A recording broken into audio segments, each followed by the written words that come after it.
Good morning, students. In continuation with the previous class, in the previous class we have discussed what is meant by a classical control theory, what is meant by modern control theory, and what is the difference between these two analysis, how exactly we can imply modern control theory in the analysis of the control system, in what way it gives a better performance, in what way it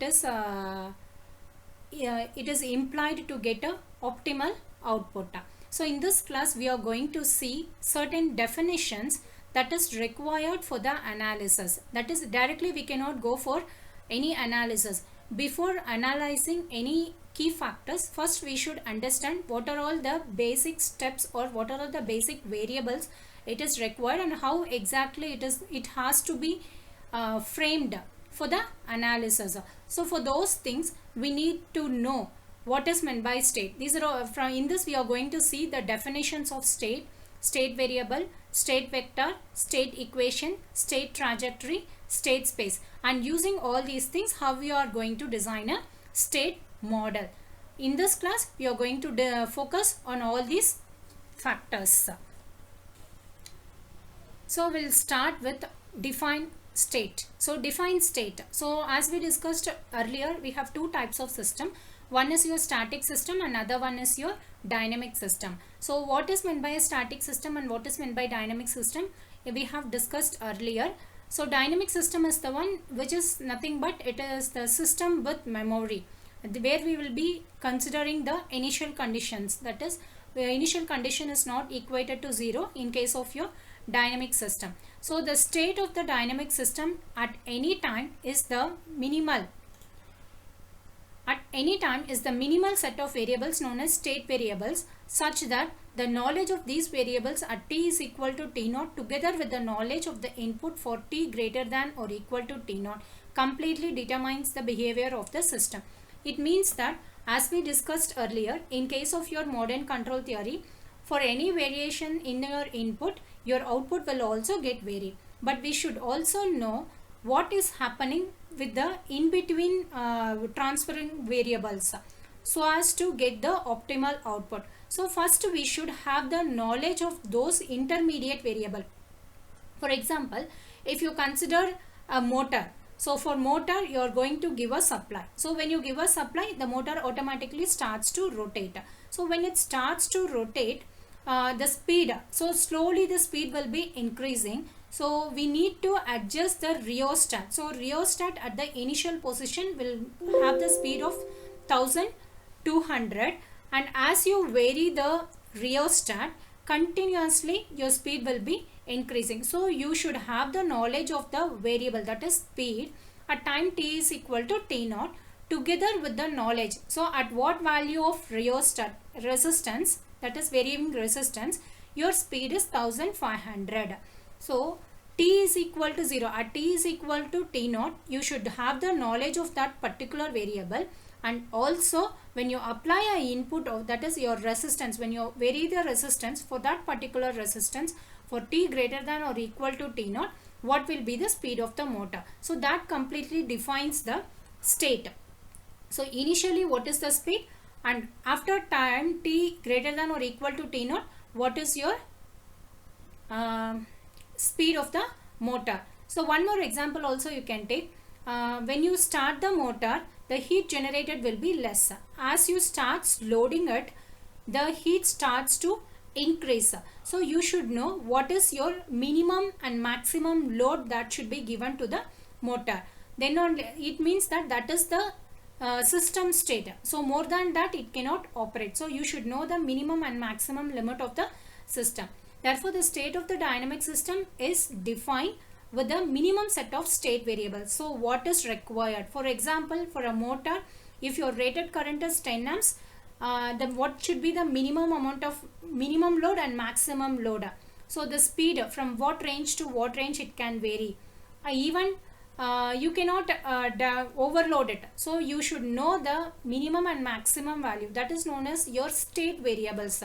So when you vary the input, that is input rheostat, how exactly the speed is varying based on the intermediate factor, because we know that like there is one-to-one relationship. So in between, state variables is responsible to have the knowledge of your final state. Therefore, the state of a dynamic system is defined at any time is the minimal set of the variables known as state variables, such that the knowledge of these variable at t is equal to t naught together with the knowledge of input for t greater than or equal to t naught has to be known completely to determine the complete behavior of the system for t greater than t naught. So it is the definition of your state. Next up, so what is meant by a state variable? So we should understand what is meant by state variable. State variable is nothing but it describes the complete behavior of the system at any instant of time. So in between, like when you run the motor, in between that there is a current, flux, what is the EMF generator. So in between that, whatever it is available, those things are considered to be a state variable, which completely describes the dynamic behavior of your complete system. Next, what is meant by a state vector? State vector, it is like we should define everything in the form of a vector variable. Why? Because scalar will give only the magnitude, whereas the vector is required for to know the directions. For example, if your output is varying, correspondingly you have to control the switches. For any variation in your input, your output is varying, you consider.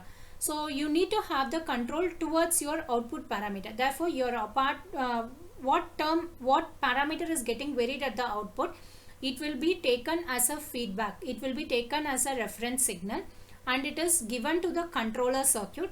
This controller circuit will control the switches in case of your power electronic circuits. It means that in what way the direction of power is going to flow. One more example is I'll tell. When your output power is going to be a lagging one, it means that you are going to connect an inductive load. It means that you are supposed to supply enough amount of reactive power from your input to make that power to be unity. That is, now the power is starts to flow from your source to your output load. Suppose if you are connecting a leading load in the sense more than one, that is capacitive load means your power factor is more than 1.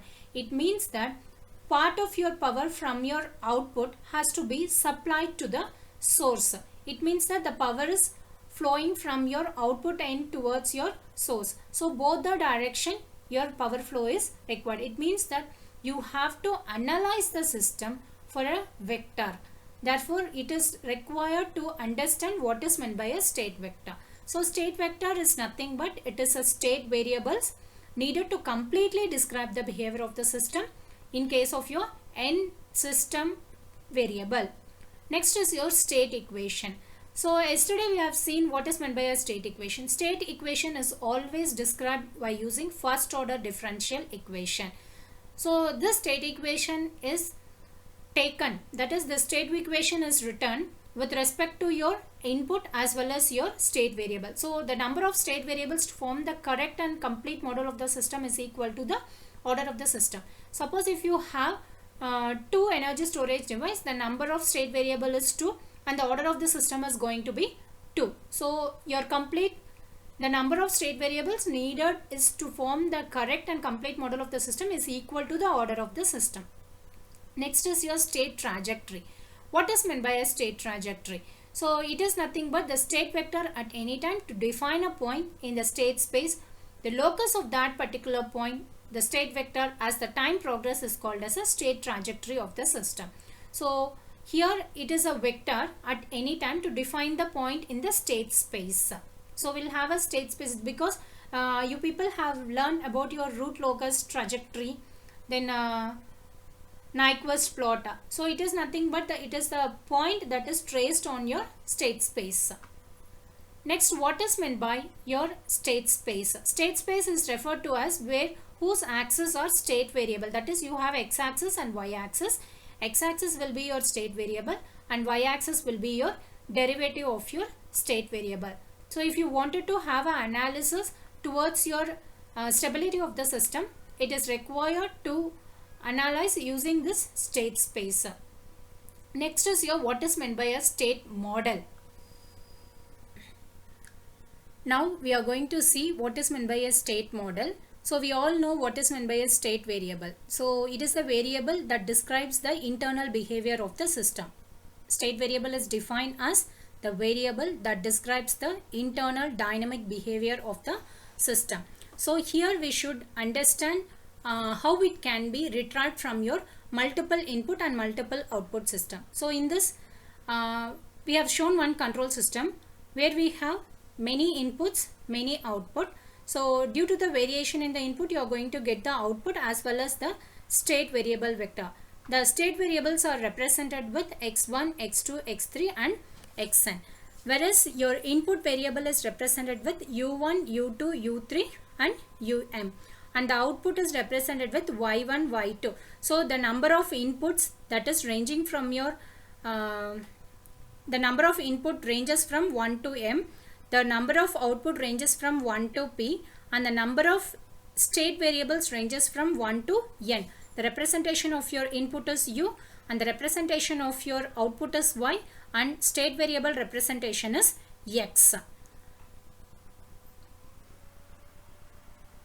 So in the next class we will see in depth how exactly we need to frame the matrix for your state equation as well as your output equation. Thank you students.